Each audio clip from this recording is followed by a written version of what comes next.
Guys welcome back to our channel SN Bengali show. তো কেমন আছো তোমরা সবাই? আশা করি তোমরা সবাই ভালো আছো, আমরাও ভালো আছি। আসলে আমি শরীরটা খুব একটা ভালো নেই, আমার সর্দি এসেছে। তো কিছু আমার যে আমি ভয়েস ওভার দিচ্ছি কেন মনে করো না। আর হ্যাঁ, আমরা ইন্ট্রোডাকশন দিইনি, কারণ হচ্ছে আমাদের ইন্ট্রোডাকশনের ক্লিপে একটা প্রবলেম ছিল। আর আমরা অনেক দিন ধরে ভিডিও পোস্ট করিনি, কারণ একটা প্রবলেমে ছিলাম। আমি প্রবলেম থেকে বেরিয়ে এসেছি, আর যেমন তেমন করে কম সময়ে একটা ভিডিও পোস্ট করেছি। থাম্বনেলটা দেখে তো বুঝতেই পারছো। তো ঠিক আছে, তোমাদের এই ভিডিওটা ভালো লাগে আমাদেরকে অবশ্যই বলো। বেশি পকর পকর না করে ভিডিওটা শুরু করা যাক। সরি গাইস, তোমাদেরকে বলতে ভুলে গেছি ভিডিওটা কিসের উপর। আসলে এই ভিডিওটা যে বানানো হচ্ছে, আমাদের যে দিদা দাদুরা আমাদেরকে স্টোরি শোনাতো ভূতের, যে ওরা রিয়েল লাইফে এটা এক্সপিরিয়েন্স করেছে, যেটা তোমাদের সাথে আমরা আজকে শেয়ার করবো। গাইস, আমরা এই স্টোরিটা তোমাদেরকে বলবো না, আমি বলবে, কিন্তু আমরা চুপ করে রেকর্ডিং করবো। আর ফিলিংটা নিয়ে শোনাতে পারছি না, যে ফিলিংটা দিয়ে আমাদেরকে মাম শোনায়। এই হেডফোন পরে না, যাতে তোমরা ভালো মতন শুনতে পারো। আমি শুনলাম বিভোর ঘুম ধরছে আমার। ঘুমাইতে আপনার আয় আয় আয় যাবি না আয়। কেমন দেখেছিল? তো ওখানে ঘুমিয়ে ধরে দেখতেছি কি সুন্দরী মেয়ে, দেখতে কি লাল পাড়া কার পড়ছে, সুন্দর কি সুন্দর। আয় বলে আমি আমার স্বামীকে ডেঙ্গে পাশে ঘরে ননদ আছে, ননদ টের পেল না। গেট খুললাম, দাঁড়ালাম, বাড়াই বান্ধাটা গোটায় পার হয়েছি।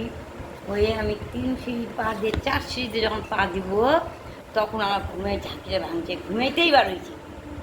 তখন চোখ খুলে দেখি অন্ধকার কুটকুট আমার। তখন দৌড়ে যাই, ঘরে ছিল লাগছি। আরে কোথায় যাচ্ছি, তো রাত আছে কি তুমি কি ঘুমানোর সময় দরজা বন্ধ করোনি? দরজা বন্ধ করেই তো ঘুমাইছি রে বাবা, দরজা খুলে তো বের হয়েছি। পাকা শীতের সময় ঠান্ডা না, তাও আমি অত বুঝতে পারিনি। বান্দাটা গোটায় পাকা বানাইছি, ঘরটা পাকা বানাইছি। তার কে ডাকছিল তোমার? ওই যে আসছে সে ডাকছে। ও ভূত হবে না পরি হবে কে জানে। পরি খুব সুন্দর হয়, পরি আমি ডাকে নিয়ে যায় উপরে উঠে নিয়ে ঠেকনা দিয়ে মারি খায়। তোমার স্বপ্নতে আসছিল আয় আয় বলছিল।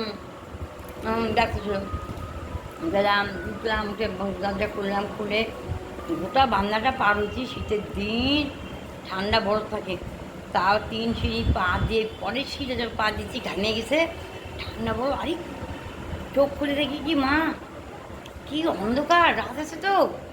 তখন আরে আমাকে কে ডাকলো, আর কোনোদিন না তাকায়। আমার যদি ওই পার হয়ে আসা দেখতো না, তাহলে আমার হাত ধরে টানিয়ে দিত। আমি এক ধাক্কা দিয়ে ঘর ঢুকে গেছে, ঘরে ঢুকে খিল লাগে ওর বাবাকে জানো ঘুমেতে বাড়িয়েছি। বাবুয়া টেরও পাইনি। কেউ টের পায়নি। বলছে দিদি চল একটু বাথরুম করে আসি। চল। তো কবেকার এটা? ছোটবেলার ঘটনা? ছোটোবেলা ঘটনা। আমাদের উঠানটা আছে, উঠানটা তার পাশে মাটিটা দেওয়া আছে, মাটি দেওয়া উঠানটা, গোটা উঠানটা থেকে নিচে উঠে আছে। তো পুকুর, আমাদের পুকুর পাটা এরকম দেখছি পুকুরটা, তবে এইদিকে গোটা মাটি দিয়ে ঢাকানো আছে। হ্যাঁ, তারপরে ও পেঁচা কোথায় গেছে, আমি একটু দূরে দূরে দাঁড়িয়ে আছি।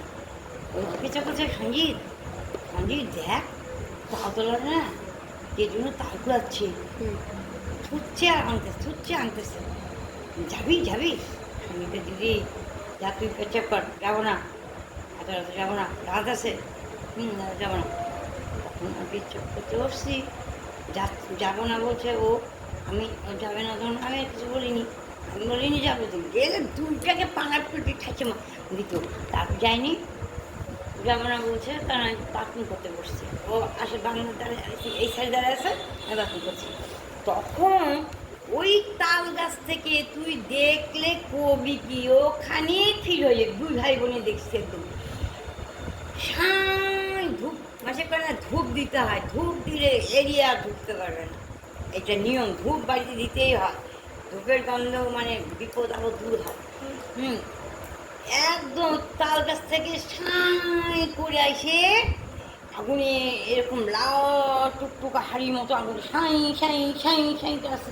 সঞ্জীব দেখতে হে দিদি দিদি আয় আয় আয় আয়, আয় করছে তখন কি আয় তুই, তারপরে ওই আমার করছে কি আমার পিছা হয়ে যাওয়া দাদি দেখি উমা গাছ সিংড়ি কি আসছে ওইটা আগুনের দোলা তাল গাছ থেকে নিচ থেকে আসছে তাল গাছে দিয়ে সাই করে আসে খেজুর গাছটা আমাদের আছে এরিয়া, খেজুর গাছের পিছনে আছে একটা ঝাউয়ের মতো এমন আগুনের ঝাউ দেখালো। আমার মা বলছে কী হয়েছে সঞ্জিত আমার মুখে কোনো সঞ্জিত আমাকে এক ধাক্কা দিয়ে ঘরে ঢুকে দিয়েছে, দিয়ে খিল লাগাই দিয়েছে। মা বলছে কী হয়েছে লাইট জ্বলো আগুন জ্বলো নাকি আগুন তো জ্বলছে তো লাউ ঝাউ করে ওই খেজুর গাছটা এত জোরে আগুনটা দিছে না, মানে একটা আমাদের চাটাই ঘর ছিল, চাটাই বেড়ার ঘর সম্পূর্ণ আলোটা পাইছে। তারপরে কী হয়েছে মা আমার মা করছে, দুই ভাই বোনের মধ্যে কোনো কথা নেই, আমরা ছোটো। তারপরে পরের দিন বললাম পরের দিন কথা বলতেছিস না, হ্যাঁ বলতে পারছিস না, তোমাকে কালকে বলো বলা যায় কালকে বলো আর বলতে পারছিস না তারপরে জল খাইয়ে দুজনে শুয়ে পড়ছি। পরের দিন বলছি খবরদার সন্ধ্যা রাখতেও যাবা না, সকাল ভোরবেলাও যাবা না তার কাছে, দেখ কত জিনিস ইয়ে করছে। তারপরে যে শীতলা মা দেখা দিল।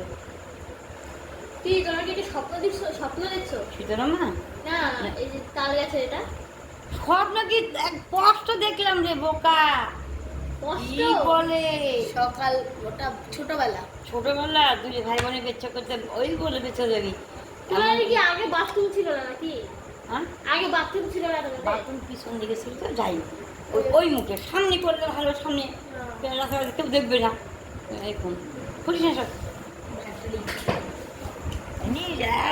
তোরা দেখবে ওই খানে ফিরে পাওয়া লাগতো, আর ও তো এরিয়া তো ঢুকতে পারলো না, ঢুকতে না পারে যে বাড়িতে ঢুকতে পারো না। তো গাইস তোমাদের স্টোরিগুলো কেমন লাগলো, আর তোমরা বলো যে তোমাদের দাদু দিদারা তোমাকে এরকম করে স্টোরি শোনাতো। আর হ্যাঁ প্লিজ বাজে কমেন্ট করো না, কারণ আমার দিদা বলছে যে নিজের চোখে দেখেছে, তো এটা হ্যালুসিনেশন একদমই হবে না।